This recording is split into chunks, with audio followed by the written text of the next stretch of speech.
வேண்டியவைகள் எல்லாம் எனக்கு உண்டு. இதுதான் காலையில முதல் ஆராதனை. ஆண்டவரை எல்லாம் எனக்கு இருக்கிறது என்று சொல்லி பேசுனீங்க, என் கூட இருக்கிறன்னு பேசுவீங்க.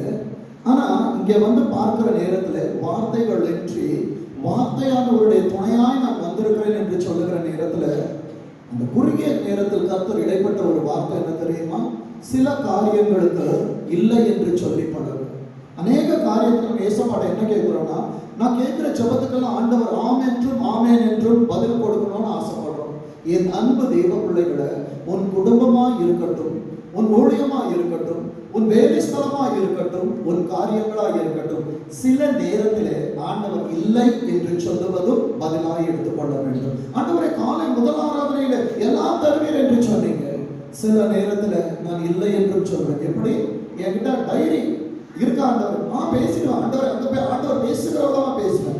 என் அன்பு தெய்வ பிள்ளைகளை, எல்லாம் கையில் வைத்து பேசுவதை காட்டிலும் கர்த்தரை துணையாய் கொண்டு பேசுகிற வார்த்தைகள் அதிகம் நம் வாழ்க்கையில் அதிக பலனை கொண்டு வருகிறதா இருக்கிறது. எடுத்து ஒரு வாசித்து உதவும்படி கேட்டுக்கொள்கிறேன். பிலிப்பியர் 3வது அதிகாரத்துல, பிலிப்பியர் 3வது அதிகாரம் 11வது வசனத்தை வாசிக்க பார்ப்போம். பிலிப்பியர் 3:11. அவருக்கு இல்ல, அவருக்காக எல்லாவற்றையும் நஷ்டம் என்று விட்டேன். அடுத்தது குப்பையுமாக எண்ணுகிறேன். என் அன்பு தேவ பிள்ளைகளை, அவர் என்னை கண்டெடுத்த இடம் என்ன தெரியுமா? அவர் சிறியவனை குப்பையிலிருந்து எடுத்தார். என்னை குப்பையிலிருந்து விட்ட உலகத்திற்காக நான் எல்லா காரியங்களையும் செய்ய வேண்டும் என்று இருக்கிறேன். ஆனால் எனக்காய் இரத்தத்தை சிந்தின என் அன்பருக்காய் நான் என்ன செய்து கொண்டிருக்கிறேன்? என் அன்பு தெய்வ பிள்ளைகளை, இன்றைக்கு அநேக காரியங்களை அநேகரை பிரியப்படுத்த வேண்டும் என்பதற்காக இல்லை என்று சொல்லுவதற்கு மனம் கடினமாக இருக்கிறது. என் அன்பு தேவ பிள்ளைகளை, நீ ஆசீர்வதிக்கப்பட வேண்டும் என்றால், கர்த்தர் உன்னை ஆசீர்வதிக்க வேண்டும் என்றால், சில நேரங்களிலே பவுல் எழுதுகிறது போல, சபைக்கு அவர் சொல்லுகிற வார்த்தைகளை போல நஷ்டமாக எண்ணணும், குப்பையாக விட்டுறணும். என் அன்பு தேவ பிள்ளைகளே, அதே அதிகாரத்துல 7வது வார்த்தை சொல்லுகிறது பாருங்க. ஆகிலும் எனக்கு லாபமாய் இருந்தவைகள் எவைகளோ அவைகளை யாருக்காக? பாஸ்டருக்காக அல்ல, பாஸ்டர் அம்மாவுக்காக அல்ல, நான் வருகிற சபைக்காக அல்ல, நான் போகிற பரலோகத்தில் இருக்கிற என் ஆண்டவருக்காக நான் நஷ்டமாய் எண்ணிக்கொண்டிருக்கிறேன். என் அன்பு தேவ பிள்ளைகளை, கர்த்தருக்காய் 10 மாதங்கள் எதை இழந்திருக்கிறார்? என் அன்பு தேவ பிள்ளையை, நீ ஒன்றையும் இழக்கவில்லை. கர்த்தர் உன்னை உயிரோடு வைத்து அவருடைய வார்த்தைகளை கேட்க வைத்திருக்கிறாரு. அவர் ஒன்றில் வைத்த கிருபை பெரியது. என் அன்பு தேவ பிள்ளையை, அதே அதிகாரத்தில் பவுல் எழுதுகிற வார்த்தையை பாருங்க. 18வது வசனத்தை வாசிக்க பார்ப்போம். ஏனெனில், நல்லா கவனிங்க, சிலர் என்று அவர் குறிப்பிடவில்லை, அநேகர் வேறு விதமாய் நடக்கிறார்கள். என் அன்பு தேவ பிள்ளைகளை, நான் ஜெபிக்கிறேன், அவர்கள் ஜெபிக்கவில்லை. நான் வேதம் வாசிக்கிறேன், அவர்கள் வேதம் வாசிக்கவில்லை. நான் கர்த்தருக்காய் ஆராதனை செய்கிறேன், அவர்கள் ஆராதனை செய்யவில்லை. ஒரு காரியத்தை இந்த இடத்திலிருந்து சொல்ல விரும்புகிறேன். பரலோகத்திற்கு வர வேண்டும் என்று எத்தனை பேருக்கு விருப்பம்? வலதுகரத்தை உயர்த்தி காட்டுங்க பார்ப்போம். ஆண்டவரே, எனக்கு பரலோகம் வேணும். நிறைய பேருக்கு கையை காணும். பாஸ்டர் வந்து ஹெல்ப் பண்ணணும். மோசே இப்ப மேல போயிருக்கிற மாதிரி பாஸ்டர் கீழே வந்து கையை தூக்கி விடும். கை இருக்கிறவங்க கையை தூக்கி காட்டுங்க. ஆண்டவரே, நான் பரலோகத்துக்கு வரணும். இன்னும் சிலருக்கு காணும். என் அன்பு தெய்வ பிள்ளைகள், அதை கர்த்தர் பார்த்துக் கொள்வாராக. என்கிட்ட கோபத்தை வச்சுக்கிட்டு, என்கிட்ட எதையோ வச்சுக்கிட்டு நான் ஆண்டவர் சொல்லுகிற வார்த்தைகளுக்கு ஆமேன் சொல்லாமல் இருப்பேன் என்றால், இன்னும் ஜிம்சனின் வார்த்தையை கேட்கிறாயே தவிர கர்த்தருடைய வார்த்தை உன் செவிகளில் தொனிக்கவில்லை. தெய்வத்தின் வார்த்தை உன் காதுகளில் வரும் என்றால், வார்த்தை கீழே விழுவதற்கு முன்பாய் உன் கரம் மேலே உயர்ந்திருக்க வேண்டாமா? நான் பரலோகத்திற்கு வர வேண்டும் என்றால் தயவாய் சொல்லுகிறேன், பரலோகத்தில் வார்த்தைகள் இருக்காது, வார்த்தையானவர் இருப்பார். அங்கே ஆராதனைகள் உண்டு. இன்றைக்கு நான் கையை தூக்க சொன்ன எத்தனை பேர் பாட்டு ஆராதனைக்கு வந்த? நிறைய கை இருக்காங்க. என் அன்பு தேவ பிள்ளைகளை, பரலோகத்தில் இருக்கிற ஒரே ஒரு காரியம், சேனைகளின் கர்த்தர் பரிசுத்தர், பரிசுத்தர், பரிசுத்தர். என் அன்பு தேவ பிள்ளையே, என் கரங்கள் உயர்த்தப்படாமல், என் கரங்களிலே உலகத்தின் காரியங்களை கீழே நான் விடாமல் இருப்பேன் என்றால், என் அன்பு தேவ பிள்ளையே, பரலோகத்தில் நீ எதை கொண்டு வந்தார்? இழந்தேன் என்று சொல்லுவதற்கு. வரும்பொழுது எதையாவது கொண்டு வந்தோமா? இல்ல. போகும்போது எதையாவது கொண்டு போக போறோமா? இல்ல. வரும்போதும் ஜீரோ, போகும்போதும் ஜீரோ. ஆனால் எனக்காக ஒரு ஹீரோ பரலோகத்தில் இருக்கிறார். அவரை வாழ்த்தி பாட நான் போகிறேன். பவுல் சபைக்கு எழுதுகிற காரியத்தை பாருங்க. 18வது வசனம் சொல்லுகிறது, ஏனெனில் அநேகர் வேறு விதமாய் நடக்கிறார்கள், அவர்கள் கிறிஸ்துவின் சிலுவைக்கு பகைஞர் என்று உங்களுக்கு அநேக தரம் சொன்னேன். நம்ம தான் இப்படி கத்துறோம்னு பார்த்தா அன்றைக்கு இருந்த பரிசுத்தவான்களும் இதைதான் செய்திருக்கிறார்கள். ஆனால் அவர்கள் நியமித்திருக்கிற ஓட்டத்துல ஆண்டவருக்காய் 14வது வசனத்திலே சொல்லுகிறார், கிறிஸ்து இயேசுவுக்குள் தேவன் அழைத்த பரம அழைப்பை பந்தய பொருளுக்காக லெக்கை நோக்கி தொடருகிறேன். இன்னைக்கு லக்கை நோக்கி போறோம், லெக்கை நோக்கி தொடரவில்லை. எனக்கான டார்கெட் ஆண்டவரே, நான் பரலோகத்திற்கு வர வேண்டும். என் அன்பு தேவ பிள்ளைகளே, ஆண்டவர் அழைத்த அழைப்பு இருக்கிறது. ஆண்டவர் உன்னை குறித்து சொல்லுகிற வார்த்தைகள் உண்டு. வார்த்தைகள் இல்லாமல் வார்த்தையானவரை சந்திக்க முடியாது. வேதம் சொல்லுகிறது 18ல, அவர்கள் பகைஞர் என்று உங்களுக்கு அநேக நேரம் சொன்னேன், இப்பொழுது கண்ணீரோடு சொல்லுகிறேன். ஏன் இந்த கண்ணீர் தெரியுமா? கண்ணீரோடு விதைக்கிறவர்கள் எப்ப கண்ணீர் வரும் தெரியுமா? எதையாவது நான் இழந்திருந்தால், என் அன்புக்குரியவர்களை இழக்கிற நேரத்தில், எனக்கு பிரியமானவர்களை இழக்கிற நேரத்தில் இப்பொழுது கண்ணீர் எனக்கு வருகிறது என்றால், ஆண்டவரே, இந்த உலகத்தில் நான் பார்த்த அநேக காரியங்களை உமக்காய் நஷ்டமும் குப்பையுமாய் எண்ணுகிறேன். ஆண்டவரே, இந்த கண்ணீர் நான் அறுத்து கொண்ட அடிகளை எடுத்துக்கொண்டு வரும் பொழுது கம்பீரமாய் என்னை நீர் பரலோகத்தில் நடக்க வைப்பீர். ஆண்டவரே, எத்தனை பேர் விசுவாசிக்கிறீங்க? கரங்களை தட்டி சொல்லுங்க, இந்த உலகத்தை அல்ல. சத்தமாய் சொல்லுங்க, இந்த உலகத்தை அல்ல, என் ஆண்டவரை சந்திப்பதற்கு நான் ஆண்டவரே இப்போது ஆயத்தமாகிறேன். ஆயத்தமாகிற கைகள் எங்கள் சத்தமாய் ஒலிக்கட்டும். ஆண்டவரே, இது உமக்காக இதோ இருக்கிறேன். அப்பா, இதோ இருக்கிறேன். ஆண்டவரே, என்னை குறித்து சொல்லப்பட்ட வார்த்தைகளை நான் கேட்க போகிறேன். ஆண்டவரே, வேதம் சொல்லுகிறது 19வது வசனத்துல, அவர்களுடைய அழிவு அவர்களுடைய முடிவு. ஆனால் நம்முடைய முடிவு என்ன தெரியுமா? தொடக்கம். சொல்லுங்க, உலகத்தின் முடிவு அழிவு. தேவ பிள்ளையே, உனக்கு ஒரு தொடக்கத்தை இந்த ஆராதனையிலே கர்த்தர் கொடுக்க போகிறார். ஆனால் நீ உலகத்துக்கு நோ சொல்லி பழகணும். வேதம் சொல்லுகிறது, அவர்களுடைய தேவன். நான் சொல்லல, வேதம் சொல்லுது. ஆண்டவரே, ஆராதனையில் என்னால் உட்கார முடியவில்லை, எனக்கு வயிறு பசிக்குது, நான் ஆண்டவரே ஹோட்டலுக்கு போக வேண்டும் என்று போவது தவறில்லை. ஆனால் தேவ பிரகாரத்தில் இருக்கும் பொழுது கர்த்தருடைய வார்த்தையாகிய மன்னாவை எடுத்துக்கொள்ளாமல் உலக உணவிற்கு எஸ் சொல்லுவோம் என்றால் என் தேவன் ஆண்டவர் அல்ல, அது வயிறாய் மாறும். வேதம் சொல்லுகிறது, அவர்களுடைய தேவன் வயிறு, அவர்களுடைய மகிமை, அவர்களுடைய லட்சையே. எத்தனை கோடிகளுக்கு அதிபதியாக இருந்தாலும் பெட்டிக்குள் உன்னை வைத்து மூடி வைப்பார்கள் என்றால் நீயும் பிணமே, உன் பணம் உன்னோடு கூட வராது. அதை யார் வாரிக்கொள்வார் என்று அறிய முடியாது. ஆனால் உன்னோடு ஒன்று வரும், உன் நீதி உனக்கு முன்பாய் சொல்லும், கர்த்தருடைய மகிமை உன்னை பின்னால். வேதம் சொல்லுகிற வார்த்தையை பாருங்க, அவர்கள் பூமிக்கு அடுத்தவைகளை பணம் சேர்க்கணும், வீட கட்டணும், நான் இதுக்கு மேல நான் கோட்டையை கட்டுற எவ்வளவோ காரியத்தை யோசிக்கிறோம். ஆனால் நீ உலகம் எனக்கு வேண்டாம் என்று விடுவாய் என்றால் பரலோகம் உனக்காக ஒரு ஆசீர்வாதத்தை 20வது வசனத்தில் வைத்திருக்கிறது. வாசிங்க, நம்முடைய குடியிருப்போ, குடியிருப்பு என்ன தெரியுமா? Living place. 80 வருடம் இந்த உலகத்தில் வாடுவதற்காக இத்தனை ஆட்டம், இத்தனை ஓட்டம். என் அன்பு தேவ பிள்ளையை, யுக யுகமாய் கர்த்தரோடு வாழ போகிறோமே, எனக்காய் ஒரு குடியிருப்பை என் ஆண்டவர் கட்டி கொண்டிருக்கிறார் என்பது எத்தனை பேருக்கு தெரியும்? என் பிதாவின் வீட்டு அநேக வாசஸ்தலங்கள் உண்டு. இல்லாதிருந்தால் சொல்லி இருப்பேன், நான் போறேன், உங்களுக்காய் ஒரு வாசஸ்தலத்தை ஏற்படுத்தி மறுபடியும் உங்களை கூட்டிட்டு போவேன். அவர் கூட்டிக் கொண்டு போவார் என்றால் இன்றைக்கு திருச்சபையே வேண்டியதெல்லாம் உனக்கு இருப்பது பூலோகத்தில் அல்ல, பரலோகத்தில். நீ எதிர்பார்த்திருப்பதை காட்டிலும் பெரிய ஆசீர்வாதத்தை கர்த்தர் வைத்திருக்கிறார். வேதம் சொல்லுகிறது, நம்முடைய குடியிருப்போ பரலோகத்தில் இருக்கிறது. அங்க அங்கே இருந்து கர்த்தராயிருக்கிற இயேசு கிறிஸ்து என்னும் ரட்சகர் வர எதிர்பார்த்து கொண்டிருக்கிறோம். எத்தனை பேர் இன்றைக்கு எதிர்பார்ப்போட வந்திருக்கிறீங்க? கையை தூக்கி சொல்லுங்க, அப்பா ஒரு வார்த்தை போதும், ஒரு வார்த்தை போதும், ஒரு வார்த்தை போதும்.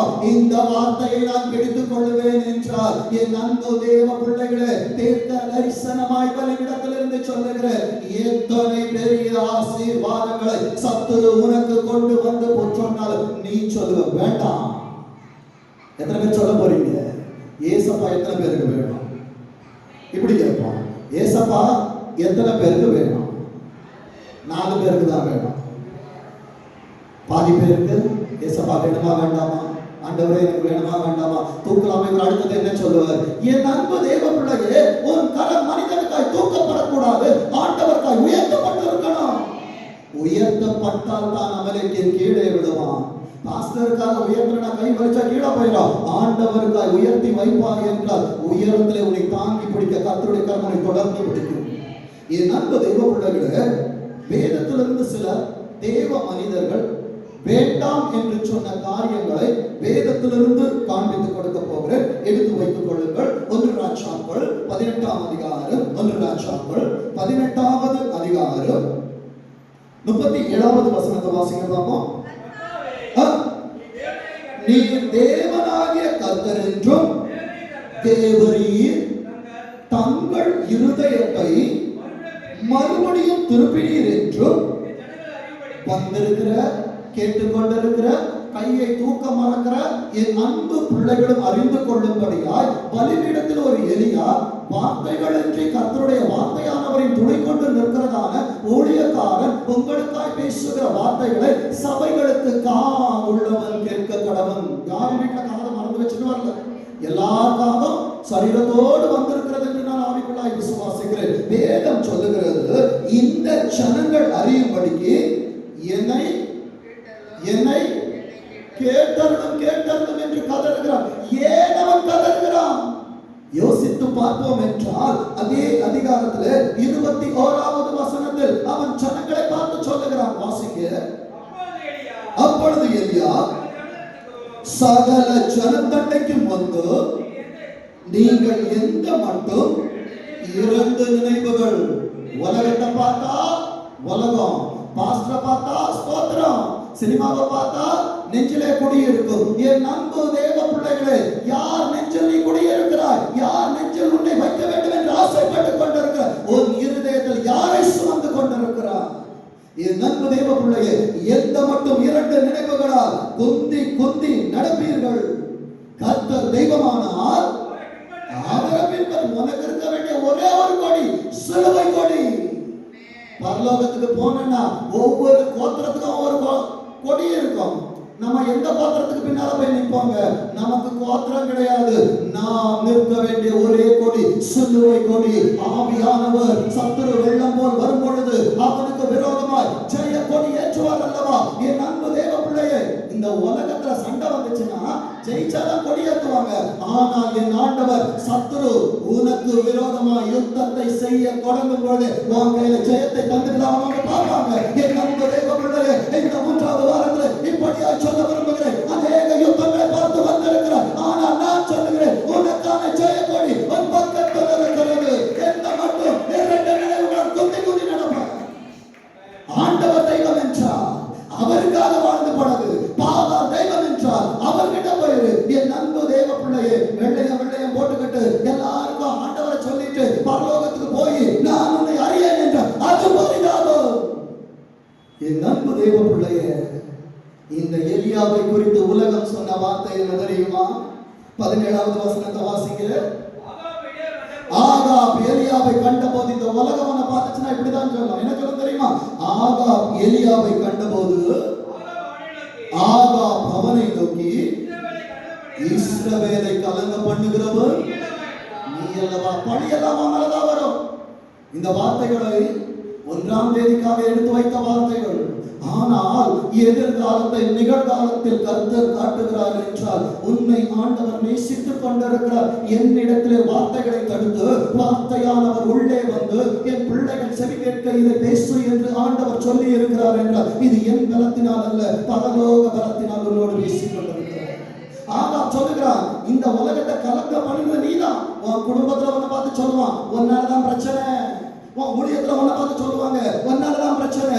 என் அன்பு தேவ பிள்ளையே, என்னால என்ன பிரச்சனை வந்துச்சு ஏசப்பா? 17வது அதிகாரத்துல 1வது வசனத்தை வாசிங்க. யாரால பிரச்சனைன்னு காட்டி தரேன், வாசிங்க. கீலேயாத்தின் குடிகளிலே திஸ்பியனாகிய எலியா ஆகாபை நோக்கி, என் வாக்கின்படியே அன்றி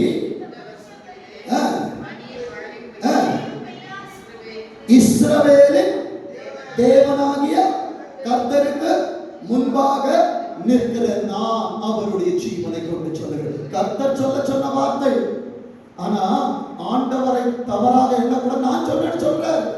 என் அன்பு தேவ பிள்ளைய, தேவன் சொன்ன வார்த்தைகளை குடும்பத்திற்கு சொல்லுகிறாயா? கணவனுக்கு சொல்லுகிறாயா? மனைவிக்கு சொல்லுகிறாயா? பிள்ளைகளுக்கு சொல்லுகிறாயா? சபைக்கு சொல்லுகிறாயா? வேலை ஸ்தலத்தில் சொல்லுகிறாயா? பிரச்சனைகள் வருகிற நேரத்தில் உன்னை பார்த்து உலகம் கை காட்டும். உன்னாலதான் பிரச்சனை, உன்னாலதான் ஊழியம் போச்சு, உன்னாலதான் குடும்பம் போச்சு, உன்னாலதான் எல்லாம் போச்சு. பொறுத்திரு. ஆண்டவர் 3 ஆண்டுகள் அவனை ஒளித்திருக்க வைத்தார். ஒளித்திருக்க வைத்ததான ஆண்டவர் 18:1 வார்த்தையை தந்தார். 18:1 எலியாவிடத்தில் மறுபடி பேசுகிறார். வாசிங்க. நம்ம வாழ்க்கையில் அநேக நாள் ஓடி போச்சா? நன்மையை காண முடியலையா? பவுல் சொன்னது போல, அப்பா நட்சத்திரங்களை பார்க்க முடியல, தப்பி பிழைப்போம் என்கிற நம்பிக்கை இல்லாம வந்திருக்கிறியா? பவுலுக்கு கொடுத்த அதே வார்த்தையை தருகிறேன். ஒரு தலையிலிருந்து ஒரு முடி கூட கீழே விடாது. என் ஆண்டவர் உன்னோடு இருந்தார். என் அன்பு தெய்வ பிள்ளைய, அப்பா எனக்கு வார்த்தை இல்லை, ஆனா வார்த்தையானவர் சொல்றாங்க உங்ககிட்ட, நீ நோ சொல்லி இருக்கிற அநேக காரியத்துக்கு பரலோகம் உனக்கு எஸ் சொல்லிக்கிட்டு இருக்குது. என் அன்பு தெய்வ பிள்ளைய, அவன் சொல்லுகிறான், 3ஆம் வருஷமாகையில் கர்த்தருடைய வார்த்தை எலியாவிற்கு உண்டாகி, நீ போய் ஆகாபுக்கு இந்த 3வது வாரத்தை வந்திருக்கிற தேவ பிள்ளைய உனக்கு சொல்லுகிறேன், 26வது ஆண்டில் உன்னை வெளியே கொண்டு வருவார் என்று நான் நினைத்தேன். ஆனால் ஆண்டவர் இந்த 16வது மாதத்துல 3வது வாரத்துல கர்த்தர் அநேகரை வெளியே கொண்டு வருகிறார். லாசருவே வெளியே வா. நீ கல்லறைக்குள் எத்தனை நாள் இருந்தாலும், அது நாரி போன வாழ்க்கையா இருந்தாலும், உடைக்கப்பட்ட குடும்பமா இருந்தால், உன்னை உருவாக்க கர்த்தர் வந்திருக்கிறார். வெளியே வந்து காட்டுன்னு சொல்லியாச்சு. இவர் வராரு. 3 வருஷம் இவர் இல்ல. உடனே ஆகாப் சொல்லிட்டான், எலியாவாலதான் பிரச்சனை, எலியாவாலதான் சாபம், எலியாவாலதான் இந்த பிரச்சனை. என் அன்பு தேவ பிள்ளையே, உன் குடும்பத்துல உன்னை குறித்த வார்த்தைகள் இப்படி தொனித்துக் கொண்டிருக்கிறதா? கர்த்தர் தன் வேலைக்காய் உன்னை மறைத்தார் என்பதை அறிந்து கொள். நீ வெளியே வந்த உடனே ஏன் சர்ச்சைக்கு போன திரும்பி பேச சொல்லுவான். ஒன்னாலதான் குடும்பம் இப்படி போச்சு, ஒன்னாலதான் குடும்பம் சீரழிஞ்சது, ஒன்னாலதான் நாசமா போன. என் அன்பு தேவ பிள்ளைகளே, நான் இல்லைன்னா நீ நாசமா போயிருப்பது திரும்பி சொல்லுகிற காலங்களை கர்த்தர் தருவான். வேதம் சொல்லுது பாருங்க. 18வது வசனத்தில் எலியா பேசுகிறான். அதற்கு அவர், இஸ்ரவேலை கலங்க பண்ணுகிறவர் நான் கிடையாது. என் அன்பு தேவ பிள்ளையே, ஒவ்வொரு வீட்டு கதவா தட்டி சொல்ல முடியாது, என்னால இந்த பிரச்சனை இல்ல, நான் நல்லவன். ஒவ்வொருத்தர் வீட்டு கதவா தட்ட நினைக்காத. கர்த்தர் உன்னை கொண்டு காரியத்தை செய்ய நினைப்பார் என்றார். அநேக காரியத்திற்கு இல்லை என்று சொன்னார். நாள் ஒன்றை கர்த்தர் வைத்திருக்கிறார். அந்த நாள் இன்ப நாள், உலகம் காணத்தக்கதாய் அவர்கள் கண்களுக்கு முன்பாய் கர்த்தர் உன்னை தூக்கி நிறுத்துவார். அன்பு தேவ பிள்ளையே, வேதம் சொல்லுகிறது பாருங்க, நான் அல்ல, கர்த்தரின் கட்டளைகளை விட்டு பாகால்களை பின்பற்றினதினால் நீரும் உம்முடைய தகப்பன் வீட்டாருமே இஸ்ரவேலை. என் அன்பு தேவ பிள்ளையே, இந்த தைரியத்தை கர்த்தர் இந்த நாளிலே உன் வாயிலே கொடுப்பார். கொடுத்தா என்ன பண்ணுவோம் தெரியுமா? என்னை கேட்டருளும் என்று சொன்னார். 38வது வசனம் சொல்லுகிறது, உன்னை உயர்த்துகிற நாள். அநேக காரியத்துக்கு இல்லை என்று சொன்னாய், அநேக காரியங்கள் வேண்டாம் என்று சொன்னாய். என் அன்பு தேவ பிள்ளையே, கேரி தாற்று நீரை கொடுத்தாய், விதவையால் ஆதரிக்கப்பட்டாய், ஒன்றும் இல்லாத நிலைமையில என்ன செய்வேன் என்று பரத்தை பார்த்தாய். பரத்தை பார்த்த உனக்கு இன்றைக்கு முனக்காய் இறங்கி வருகிறது. 38வது வசனம், அப்பொழுது கர்த்தரிடத்திலிருந்து அக்கினி இறங்கி அந்த சர்வாங்க தகன பலிய விறகுகளை, கற்களை, மண்ணை பட்சித்து வாய்க்காலில் இருந்த தண்ணீரை நக்கி போட்டது. உன் வாழ்க்கையில இனி பிரச்சனை இல்ல. ஆண்டவர் அக்கினியை அனுப்புவார். தண்ணி வந்தால் அது பாடி கிடைக்கும். ஆனா அக்கினி இறங்கிச்சுன்னா சாம்பல் கூட மிச்சார்கள். என் அன்பு தேவ பிள்ளைகளை, எந்த பிரச்சனைகளை பார்த்து நடுங்கி உள்ள வந்த கேட்டருளும் கேட்டருளும் என்று சொல்லி இத்தனை நாள் கதறினாயே, இந்த பலிபிடத்திலிருந்து கர்த்தருக்காய் ஒரு அக்கினி உனக்காய் அனுப்பப்படுகிறது. முதல் ஆசீர்வாதம் இந்த 11வது மாதத்துல 3வது வாரத்துல எனக்காய் ஒரு அக்கினி இறங்க அனுப்பப்படும். விசுவாசிக்கிறீங்களா? இது அந்நிய அக்கினி இல்ல, பரலோக அக்கினி. என் அன்பு தெய்வ பிள்ளைகளை, 40வது வசனம் சொல்லுகிறது, அப்பொழுது எலியா அவர்களை நோக்கி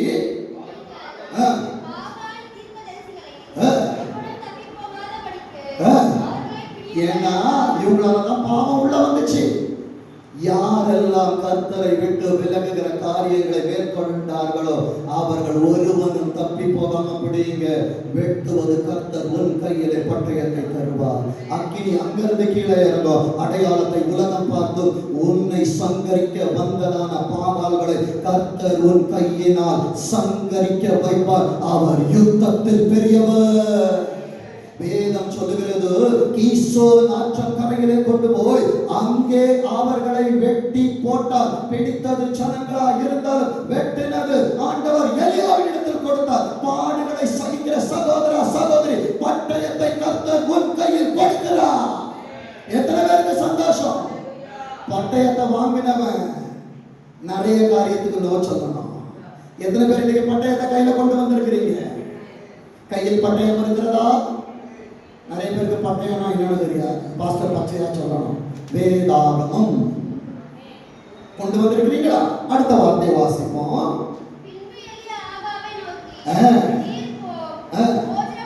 இப்ப ஆஃபர் வருது, வாங்க எலியா எங்க ரதத்துல போலாம். ஏன்னா அவங்க கூட ஆண்டவர் இருக்கிறார். என் அன்பு தேவ பிள்ளையே, காயப்பட்ட இடத்தில் ஆண்டவர் உனக்கு படிப்பினை சொல்லி கொடுத்த இடத்தில் மறுபடியும் உனக்கு எத்தனை இன்விடேஷன் வச்சாலும் பிரைஸ்லா டாடாவை போயிட்டு வா. என் அன்பு தெய்வ பிள்ளையே, உனக்கு கொடுத்த உயர்வு ஆண்டவருடையது, மனிதனுடையது அல்ல. நீ வாழ வேண்டும் என்பது ஆண்டவரின் விருப்பம். நீ பாதாளத்தில் படுக்க வேண்டும் என்பது உலகத்தின் விருப்பம். வேதம் சொல்லுகிற வார்த்தையை பாருங்க. எப்பா பெருமாளை கேட்குது, நீ போயிட்டு வா, நீ போய் சாப்பிடு. இல்ல இல்ல, என் கூட வந்தீங்கன்னா இந்த ஹோட்டல் கூட்டிட்டு போறேன், அந்த ஹோட்டல் கூட்டிட்டு போறேன், இங்கே இருப்பேன், அங்க இருப்பேன். எந்த ஹோட்டலுக்கு வந்தாலும் என் ஆண்டவரிடத்தில் செபிக்கிற அனுபவம் எனக்கு இருக்க வேண்டும். ரதத்தை வேண்டாம் என்று உதறினான் எலியா. உதறினவனுக்கு கிடைத்த பரிசு கடைசி வார்த்தை சொல்லுகிறது, கர்த்தருடைய ஏசனுடைய பட்டயத்தை சாதாரணமா தூக்க முடியாதுங்க. சவுலுடைய பட்டயத்தை தூக்கி நடக்க முடியாத தாவீதுக்கு கர்த்தருடைய ஆவி இறங்கினபடியால் கோலியாத்தின் பட்டயத்தை எடுத்து கோலியாத்தின் கழுத்தை அறுத்தான். வாம்பலத்தால் ஏசனுடைய பட்டயத்தை தூக்க முடியாது. கர்த்தருடைய கரம் எலியாவின் மேல் இருந்ததினால் அவன் தன் அறையை கட்டிக்கொண்டு இஸ்ரேலுக்கு வருமட்டாக யாருக்கு முன்னாலமா ஓடுனா? யாருக்கு முன்னால? யார் உனக்கு இன்விடேஷன் கொடுக்கறாங்க? ஞாயிற்றுக்கிழமை என் பொண்ணு ஃபங்க்ஷன் இருக்குது, ஞாயிற்றுக்கிழமை இது இருக்குது, அது இருக்குது. பாஸ்டர் இந்த ஒரு வாரம் தான் பட்டயம் போயிடும். என் அன்பு தேவ பிள்ளையே, பட்டயம் பிடித்தவன் உலகத்தோடு காம்ப்ரமைஸ் ஆக மாட்டான். ப்ராமிஸ் வேண்டும் என்றால் நோ காம்ப்ரமைஸ் வித் வேர்ல்ட். என் அன்பு தேவ பிள்ளையே, யாருடன் சமரசம் செய்து கொள்ளாத. அது உனக்காய் வைக்கப்பட்டிருக்கிற பொறி. எலி பார்த்திருக்கிறீங்களா? வீட்டுல கட்டல்ல ஓட்ட போடும், எல்லாத்தையும் குறைஞ்சு ஓட்டப்பட்டு போகும். ஆனா பொறிக்குள்ள மாட்டின எலி எப்படி இருக்கும் தெரியுமா? அதனால வெளியே வர முடியும். பெரிய பெருசெல்லாம் ஓட்டப்பட்டுடும். பயம் என்கிற காரியம் உள்ளே வருகிற நேரத்துல உயிர் பிழைப்பதற்கு மூளை வேலை செய்யாது.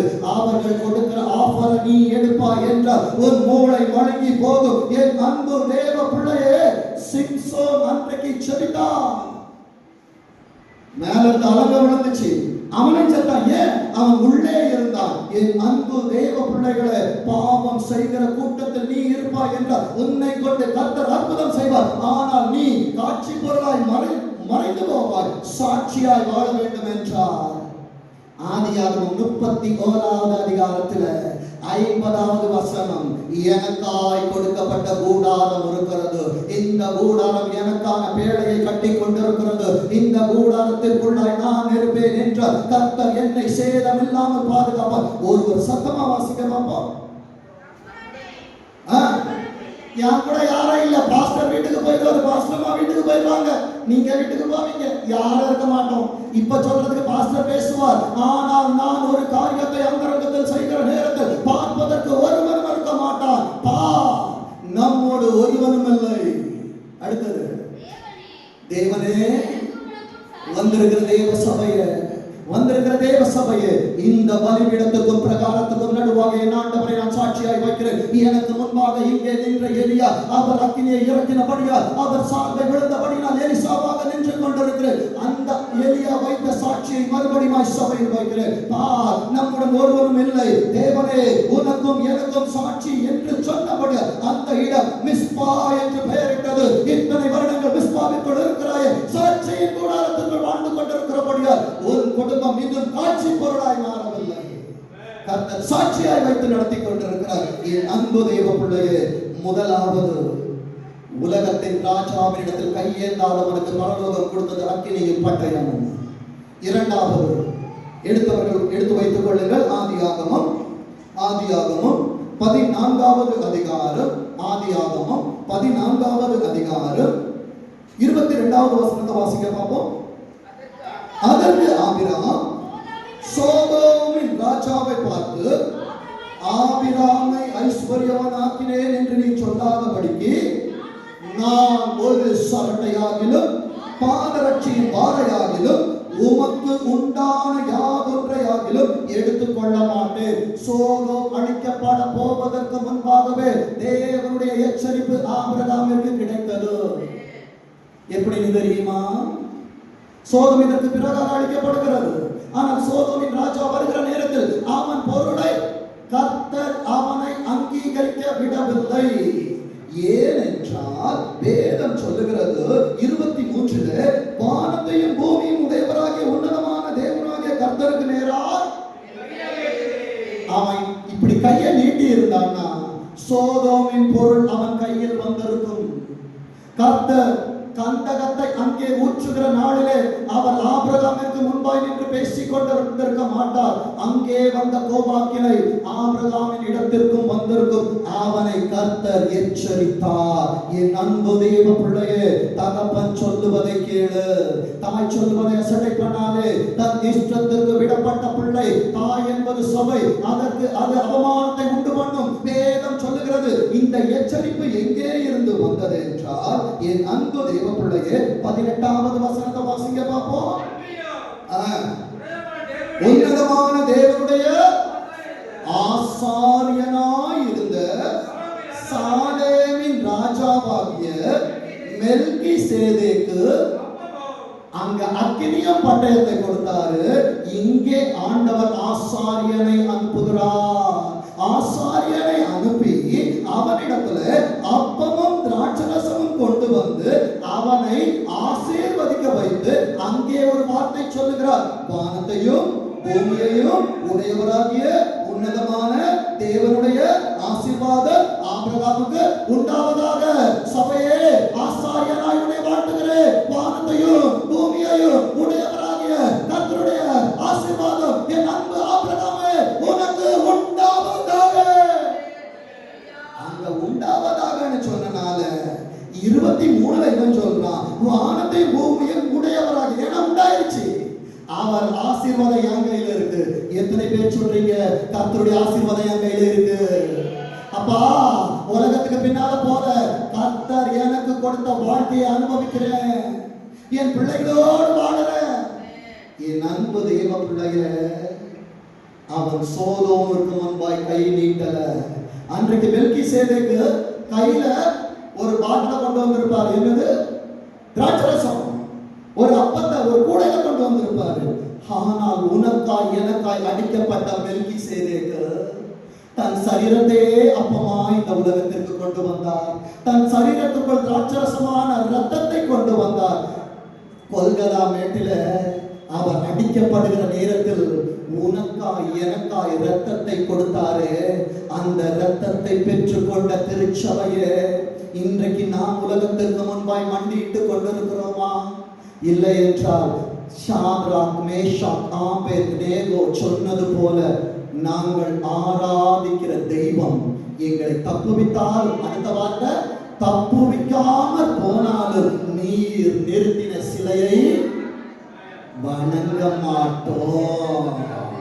ஏசப்பா செய்தா இங்க வாழுவேன், செய்யலனா பரலோகத்துல வாழுவேன். விசுவாசிக்கிறீங்களா? ஏனோக்கு தேவனோடு சஞ்சரித்துக் கொண்டிருந்தான், காணப்படாம போன. எங்க போயிட்டான்? ஆண்டவரோடு கஷ்டம், துக்கம், நோவு எல்லாம் அங்க சந்தோஷமா இருக்கிறான். எலியா தேவனுக்காக பக்தி வைராக்கியம் பாராட்டினான். ரதத்தில் ஏறவில்லை, கரத்தை நம்பினான். கர்த்தர் அவனுக்கு அக்கினி மயமான ரதத்தையே அனுப்பினார், மேலே கொண்டு போனார். என் அன்பு தேவ பிள்ளைகளை எடுங்க, மத்தேயு 4வது அதிகாரம், மத்தேயு 4வது அதிகாரம் 9வது வசனத்தை வாசிக்க பார்ப்போம்.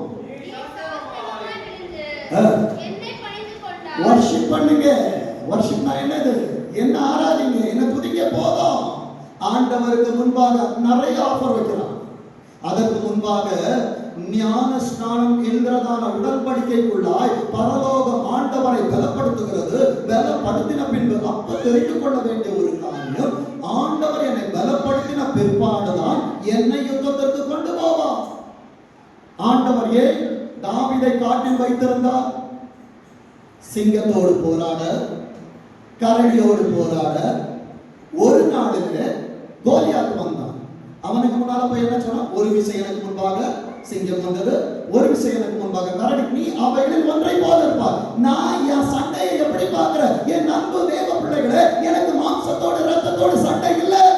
இப்பிரபஞ்சத்தின் தேவனானவனோடு எனக்கு போராட்டம் இருக்கிறது. அதனால உலகத்தின் இன்மைக்கான காரியத்தை நான் பார்த்துக் கொண்டிருப்பேன் என்ற மர்மையிலே வைத்திருக்கிற ஆசீர்வாதத்தை நான் இழந்து போவேன். எனக்காக ஒரு மெல்கிசேதேக்கு வந்தார். அவர் எனக்கு ஜீவனை தந்தார், அப்பமாகிய சரீரத்தை கொடுத்தார். அவர் ரத்தத்தை எனக்கு கொடுத்திருக்கிறார். என் அன்பு தேவ பிள்ளையே, நான் பாட்டில் இருக்கிற ரத்தத்தை அல்ல, என் தேவனின் சரீரத்தில் இருக்கிற ரத்தத்தை பானம் பண்ணுகிறபடியினாலே எத்தனை சோதனைகள் வந்தாலும், எத்தனை குமாரர்கள் வந்தாலும், எத்தனை குமரிகள் வந்தாலும், என் ஆண்டவருக்கு முன்பாக மண்டியிட்ட இந்த பாருங்கள் உலகத்தை பழியாது. அன்பு தேவ பிள்ளையே, வேதம் சொல்லுகிறது தெரியுமா? ஒரே வார்த்தையில சொல்லிட்டார், அப்பால அப்பால அப்பால. அம்மாவா இருந்தாலும் ஜபத்துக்கு அப்பால போசாத்தானே, அப்பாவா இருந்தாலும் அப்பால போசாத்தானே. என் ஆவிக்குரிய ஓட்டத்திற்கு தடை எதுவாய் இருந்தாலும் அது சாத்தானாய் இருக்கும் என்றால், அக்கினியை தந்தா, பட்டயத்தை தந்தா, அப்பத்தை தந்தா, திராட்சரசத்தை தந்தா. என் அன்பு தெய்வ பிள்ளைகளை, இன்னும் நம்ப முடியவில்லை என்றால் இன்னும் தருகிற பிலிப்பியர் 4வது அதிகாரத்தை எடுத்து வைத்துக் கொள்ளுங்கள். பிலிப்பியர் 4வது அதிகாரம் 6வது வசனத்தை வாசிக்க பார்ப்போம். என்ன பண்ணக்கூடாது? இன்னைக்கு எப்படி வந்திருக்கிறோம்? என் அன்பு தெய்வ பிள்ளைகளை, கவலைகளோடு வந்திருக்கிற உங்களோடு தான் கர்த்தர் பேசுகிறார். யுத்த களத்தில் உன்னை கொண்டு போய் நிறுத்துவதற்கு முன்பாக பலனாக ஆவியானவர் வருவார்.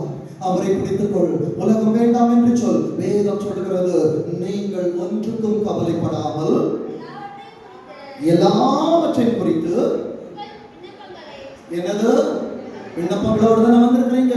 அழுகையோடும் விண்ணப்பத்தோடும் என்னிடத்தில் வருவார்கள், நான் அவர்களை வழி நடத்துவேன். ஏசாயாவில் கர்த்தர் சொன்ன வார்த்தை புதிய ஏற்பாட்டிலே மறுபடியும் நிறைவேறுகிறது. உங்கள் விண்ணப்பங்களை ஸ்தோத்திரத்தோடு கூடிய ஜெபத்துக்கு பேர் சபா ஜெபத்திற்கு எத்தனை பேர் ஜெபிக்கிறோம்? எத்தனை பேர் ஜெபிச்சிட்டு இருக்கிறீங்க? ஒரு நாள் ஆண்டவரின் ஆகாரத்தை எடுத்துக்கொள்ள எத்தனை பாதங்கள் உள்ளே வருகிறது? உள்ளே இத்தனை பாதங்கள் இருக்கிறது. கை உயர்ந்த இத்தனை கரங்கள் இருக்கிறது. ஆண்டவருக்காய் வேலை செய்வோம் என்று சொல்லுகிற எத்தனை வாய்கள் இருக்கிறது.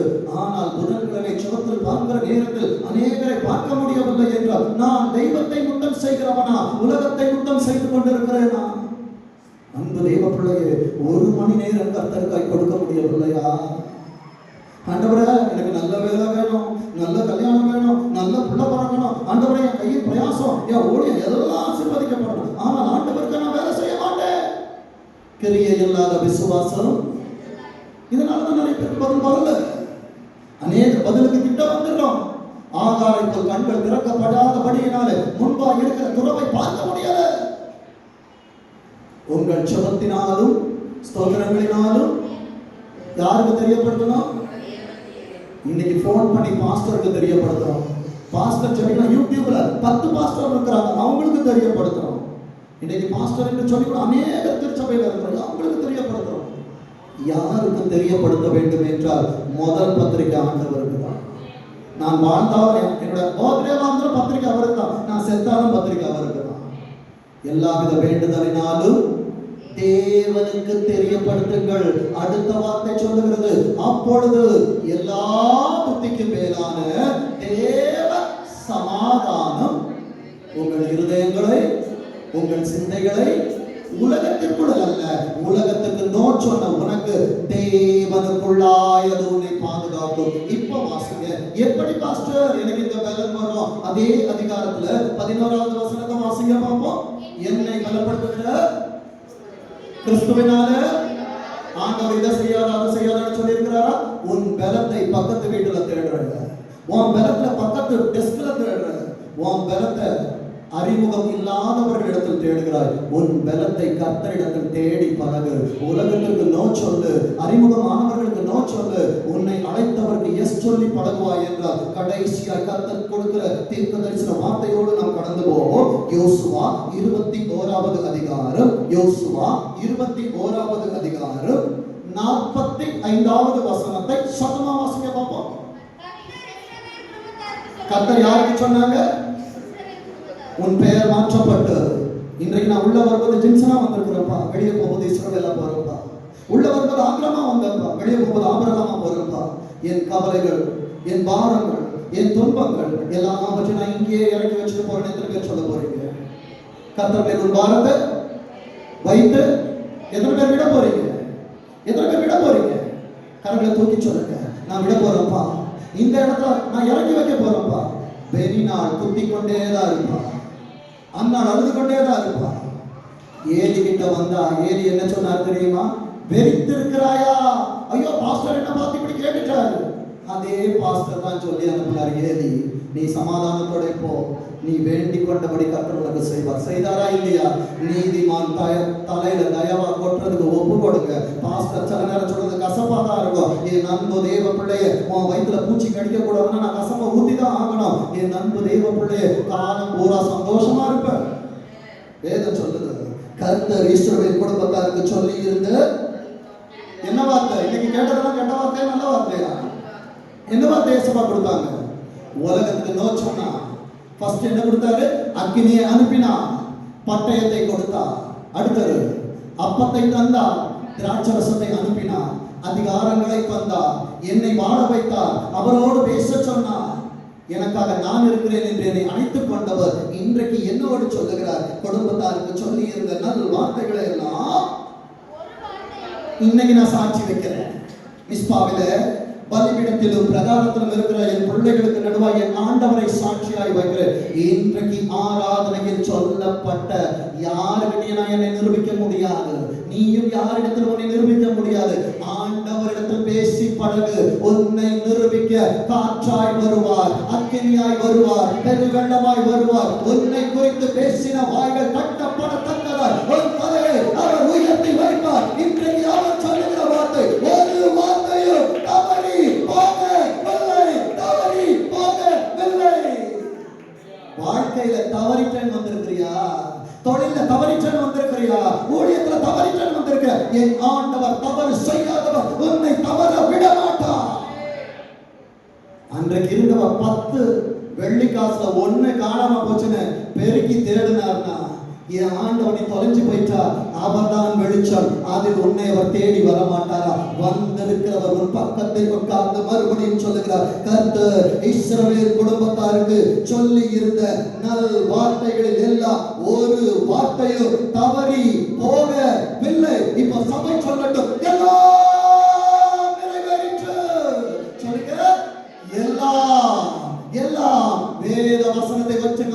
சொல்லுங்க, இந்த வேதத்தில் இருக்கிற வார்த்தைகள் எல்லாம் எனக்கும் என் குடும்பத்திற்கும் என் தலைமுறைக்கும் எல்லாம் நிறைவேறும். அது தவறாது, அது தவறாது, அது தவறாது. அப்படியே கண்களை மூடி இருந்த இடத்துல கொஞ்ச நேரம் எழுந்து நில்லுங்க. அப்பாட்ட பேச போறோம், அப்பாட்ட பேச போறோம். சீக்கிரம் 2 நிமிடம் தான். எல்லாரும் எழுந்து நில்லுங்க. பரிசுத்த ஆவியை பெற்ற பிள்ளைகள் அமைதியா இருக்காதீங்க. வாலிபனே, வாலிப மகளே, வாயில ஏசப்பா வார்த்தைகளை வச்சிருந்தா பேசுங்க. ஏசப்பாக்காக பேசுங்க, ஏசப்பாவுக்காக. ஏசப்பாட்ட சொல்லுங்க, ஏசப்பாட்ட சொல்லுங்க, என்னோடு பேசும் ஆண்டவரே. எத்தனை பேர் கேட்க போறீங்க? எத்தனை பேர் கேட்க போறீங்க? இங்க வேடிக்கை பார்த்துட்டு இருந்தேன்னா ஆசீர்வாதம் பார்க்க முடியாது. குளம் கலக்க போகிறது உள்ள இறங்கிடணும். இறங்கலன்னா விடுதலை வராது. எத்தனை பேருக்கு விடுதலை வேணும்? அப்பா, என் பிள்ளை நல்லா படிக்கணும்ப்பா, என் கணவனுக்கு நல்ல சம்பளம் இருக்கணும்ப்பா, ஆண்டவரே என் குடும்பம் நல்லா இருக்கணும்ப்பா, என் ஊழியம் வளரணும், என் திருச்சபை வளரணும்ப்பா. நல்வார்த்தைகள் இதெல்லாவற்றுக்கு முன்பாக தகப்பனாய் தகப்பன் சொல்லுவதை உங்களுக்கு சொல்லுகிறேன். முதலாவது தேவனுடைய ராஜ்யத்தை, அவருடைய நீதி தேடுங்கள். இவைகள் எல்லாம் அதை நீங்க ஃபில் பண்ணிக்கோங்க. ஏசப்பா இந்த நேரத்துல உன் கையில ஒரு பிளான் செக் கொடுக்கறாங்க. கர்த்தரை தேடி வந்தாய், சபையை தேடி வந்தாய், ஆண்டவரை தேடி வந்தாய், ஆண்டவரை துதித்தாய். கரங்களை தட்டி சொல்லு, உன் கரத்திலே பரலோகத்தின் ஆசீர்வாதம் கொடுக்கப்படுகிறது.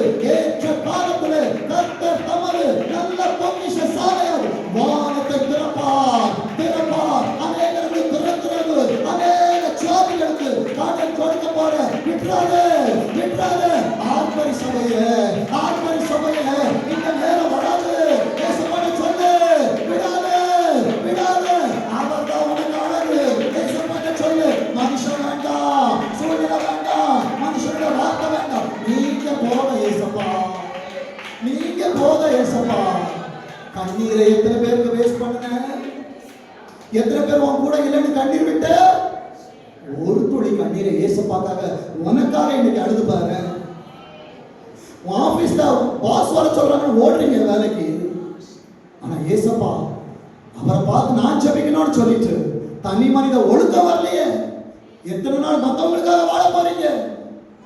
கல்யாணத்துக்கு வர சொல்லிட்டாங்க, காது குத்துக்கு வர சொன்னாங்க, சரியா போறோம், வேலைக்கு போறோம். ஏன் உனக்காக உன் பிள்ளைக்காக பேச தேவ சமூகத்துக்கு வந்தமா? இன்னைக்கு அந்த கண்ணீர் ஏசப்பாவுடைய சமூகத்துல சிந்தட்டும். சிந்தி பாரு. புது வருஷ செய்தியை இந்த வருஷமே ஏசப்பா கொடுத்திருக்கிறாங்கன்னா உனக்கு எவ்வளவு லவ் பண்றாங்க ஏசப்பா. ஆனா நீ உலகத்தை லவ் பண்றிய.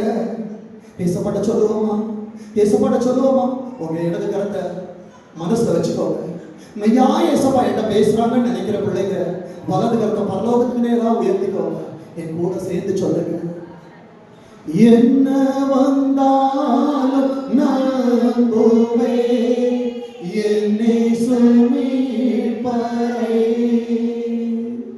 யார் கைவிட்டால் பின் செல்வே எனது இயேசுவை சொல்லுமா.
இயேசுவே மனசு உடைஞ்சு சொல்லுங்க.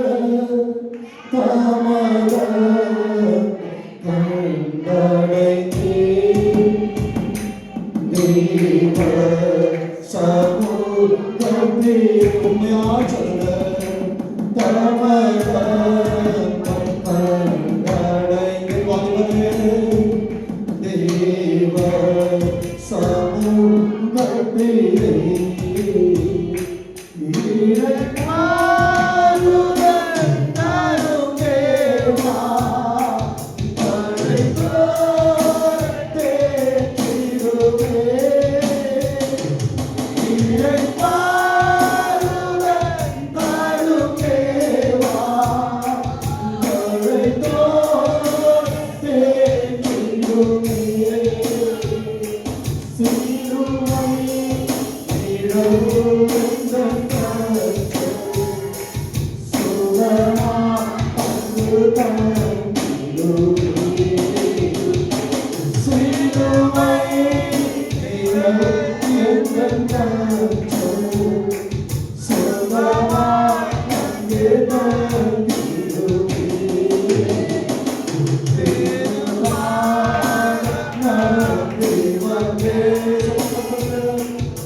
அப்பமும் திராட்சரசம் கொண்டு வரப்பட்டது. எலியாவிற்காக பலிபீடம் கட்டப்பட்டது. ஆனால் உனக்காய் பலியானவர் உன்னிடத்தில் வந்து அக்கினியை அனுப்பி கொண்டிருக்கிறார். எத்தனை பேர் உணர முடியுது? என் அன்பு தேவ பிள்ளையே, அவரது சரீரத்தை நீ சாப்பிட்டுக் கொண்டிருக்கிறாய் அல்லவா? அவர் ரத்தத்தையே குடிக்கிறாய் அல்லவா? நாம் எத்தனை பாக்கியம் உள்ளவர்கள், எத்தனை பாக்கியம் உள்ளவர்கள். கரங்களை தட்டி சொல்லுங்க, அப்பா உலக வேண்டாம்ப்பா, உலக வாழ்க்கை வேண்டாம்ப்பா, நீங்க போதும், நீங்க போதும் ஏசப்பா. கரங்களை தட்டி வாலிப மகனே, வாலிப மகளே, என்ன சொல்லு அப்பா, நான் சொல்லிக்கணும், ஊழிய செய்யணும், ஏசப்பாவுக்காக எழுந்து பிரகாசிக்கணும். இந்த ஜபத்தை விட மாட்டேன், விடவே மாட்டேன், விடவே மாட்டேன். எனக்கு உங்களை பிடிக்கும், ஆனா உங்களுக்கு என்ன ரொம்ப பிடிக்கும் ஏசப்பா. நான் ஜபிக்கிறேன் ஏசப்பா, ஆண்டவரே உம்மோடு உடன்படிக்கை செய்த பிள்ளைகள் உண்டு. இஸ்ரவேலுக்கு சொன்ன நல் வார்த்தைகள் ஒன்றையும் கர்த்தர் தவறி போக விடல. இப்ப எல்லாரும் வாயை திறந்து சொல்லுங்க, எல்லாம் நிறைவேறிற்று. என் குடும்பத்துல நிறைவேற போதுப்பா, என் ஊழியத்துல நிறைவேற போதுப்பா, என் கையின் பிரயாசத்துல சமீபத்துல இருந்து தூரத்துல இருந்து யாருக்கெல்லாம் இந்த வார்த்தை கிடைக்குதோ, வார்த்தை நடக்கலன்னு வந்திருக்கிறியா, வார்த்தை உன்னை வாழ வைக்க போகுது, வார்த்தை உன்னை உயர்த்த போகுது. வார்த்தைக்கு பொய் சொல்ல தெரியாது, வார்த்தை ஏமாத்த தெரியாது, வார்த்தைக்கு இருக்கிறார். அதை செய்யாமல் என் ஆண்டவர் இருக்க மாட்டார். வாக்கு கொடுத்ததான போவாசே அவன் சும்மா இருக்கலனா உனக்கா இறங்கி வந்தவர் இறங்கி அடிப்பார், இறங்கி அடிப்பார், இறங்கி அடிப்பார். உனக்காய் பேசுவார், உனக்காய் நிற்பார், உனக்காய் காரியங்கள் மாற முடிய வைப்பார். அப்பா என் பிள்ளைகளை ஆசீர்வதிக்கிறேன். வந்த பிள்ளைகள் வார்த்தைகளற்று வந்த எனக்கு வார்த்தையாய் வந்தீர். வார்த்தைகளை கேட்க வந்த பிள்ளைகளுக்கு என் தேவன் அப்பா வாக்குத்தத்தங்களாய் இருந்தீர். பிள்ளைகள் பார்க்க ஒரு வார்த்தை தவறி போகாதபடிக்கு சாட்சியானவரை சபைக்கு சாட்சி வைத்திருக்கிறேன். பிள்ளைகள் காட்சிகளாய் அல்ல, சாட்சிகளை பார்க்கிற பிள்ளைகளாய் மாறட்டும். வழி நடத்துங்க. இயேசு கிறிஸ்துவின் மூலமாய் செபிக்கிறோம். செபம் கேளு நிகழ்ச்சி நல்ல பிதா. ஆமென், ஆமென், ஆமென்.